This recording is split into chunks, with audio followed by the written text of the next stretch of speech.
By way of introduction, you can call me Guide Prepper.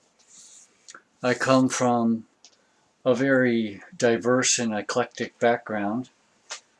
I came of age among a group of men and women who survived the Great Depression, both my parents and grandparents. So I spread out some photographs I thought I would share to give you an idea somewhat of my background. For example,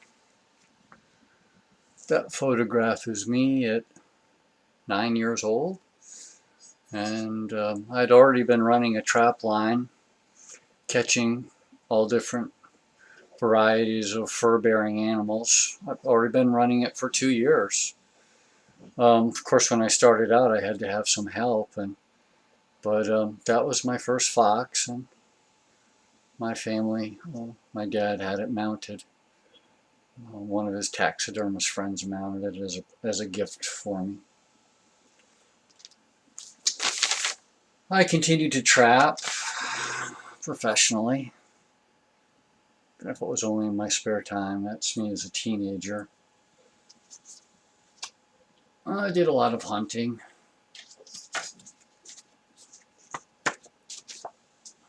Also, as I got more skilled, people asked me if I could teach them.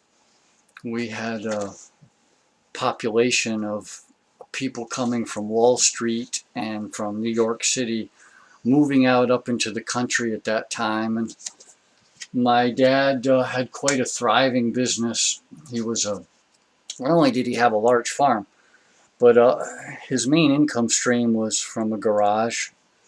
And he was a master mechanic, not only a master mechanic in auto repair, but also in auto body repairs. He did it all. There's a shot of my dad. He's really my stepfather. He's a Tuscaroran Indian, a World War II, WW2 combat vet, a frogman.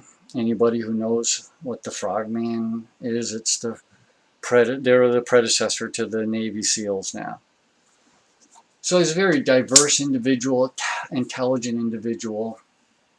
Here's members of his family. You wouldn't know that a lot of those people are Indian, but they don't like Indians, or they didn't dress like Indians.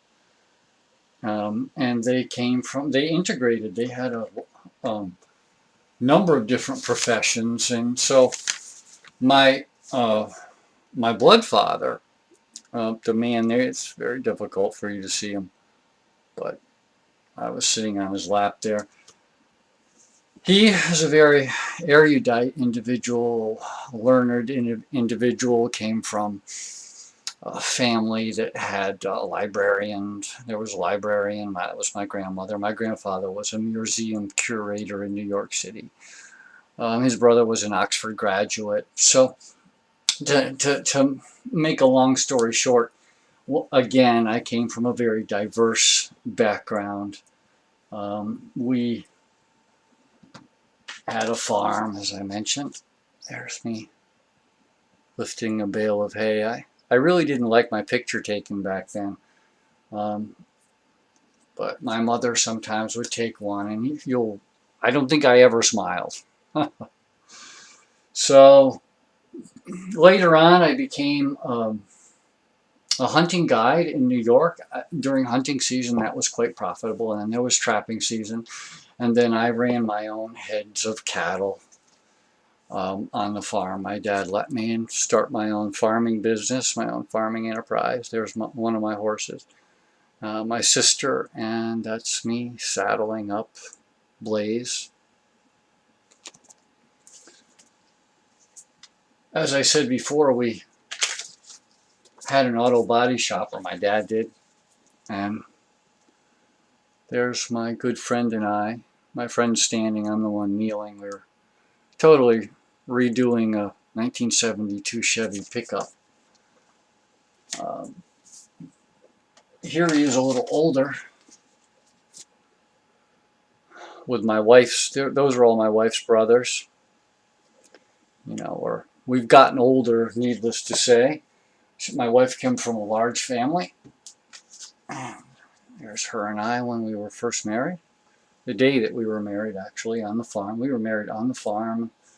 We had the justice of the peace and all the different individuals of the valley come, and it was a very, very nice wedding. So, yeah, we enjoyed, of course, our guns. We like to target shoot. We like to get together and socialize. In New York at that time, it was quite different. People really openly carried guns. I carried a gun right in the Chevy pickup truck. It was thought nothing of. It's totally different now. I moved away from New York years ago, ended up traveling all over the country, gold mining, and I ended up in Alaska, and I've farmed various things in ranches and started different enterprises. So I lived a pretty full life. There's some more shots of, that's my dad and I. Stepdad and I were redoing a 68 Ford there, I think it was. Yeah, 68 Ford. And then we're redoing a house, remodeling one of his houses that he had. He was very able at plumbing and electrical work, and as I said before, he's a very versatile individual. I learned to build houses from the ground up, and so it was very good for me. So what I intend to do is kind of share some of that experience through YouTube and through these videos. I hope maybe to share some of the things I've learned from the old timers on how to survive and live off the land, and the various activities that helped them get through the Great Depression, what really happened, you know, maybe go through some of the myths that happened. So what I'd also like to do is mention a very good book.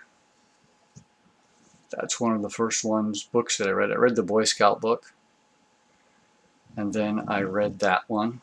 That was my second one, I think, after the Boy Scout handbook.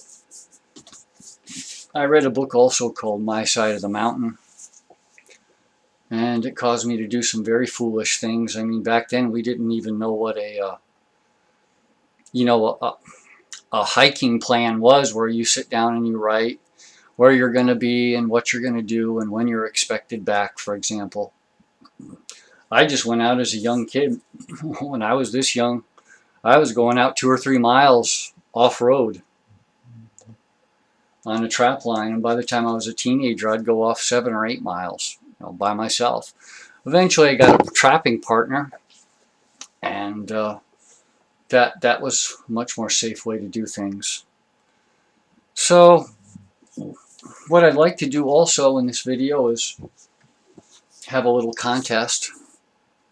Anybody who's new to prepping, if you want that book, just write 1 paragraph of who you are, a little bit about why you want to prep, and I'll read over the comments and then decide which comment I like, and I'll send you out a book. For the people who are a little more experienced preppers, write in the paragraph, in the comments, a paragraph of what's your 5 favorite survival books in your library, and I'll send you the winner of that one out. This one by J.W.R. I think that's also a very good book. I don't agree with him on everything, but I think he's a stand-up guy, and I think that he has a lot of good ideas, and I think that book is very, very worthwhile reading. So, in conclusion, what I plan to do in the next video is start a course. I mean, it's a very informal course, okay? It's not like something where you're going to college or a very informal discussion, let's say. But it's going to be organized. and I'm going to break it down on, and I think I'll call it, it sounds kind of like clickbait, but I think what I'll call it is the only prepping course you'll ever need. And I'll kind of break it down for a little bit for beginners, and then I'll go on and share my thoughts on what a person would have to do to not only survive short-term, mid-term, but a long-term grid down situation where we actually, as improbable as it is, a long-term grid down situation would be the worst thing that modern society could experience, or one of the worst things. So I want to share some of my thoughts about that, the techniques about farming. I have also been a farmer. I've made good money at it. I've raised a family farming and ranching and basically living off the land. And I think that some of the things and the techniques I have to pass on, I'd like to leave them for other people to benefit.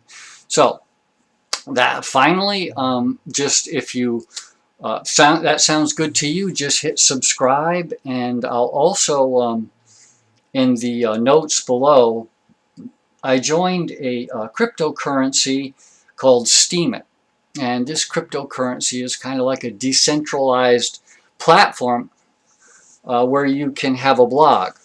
It's kind of a unique cryptocurrency, and I won't, go into much of that here. Maybe we'll talk about that later on. But I'll leave that, and you can get even more information about who I am, and maybe some program notes and some more tips and some very interesting information that you can get for free on Steemit. And you may actually even like the cryptocurrency and get involved with the community there. So thank you for watching, and I intend on doing a few more videos here at home, and then I'll probably head out up to the Grand Canyon, and I may shoot some from there. So yeah, talk to you later.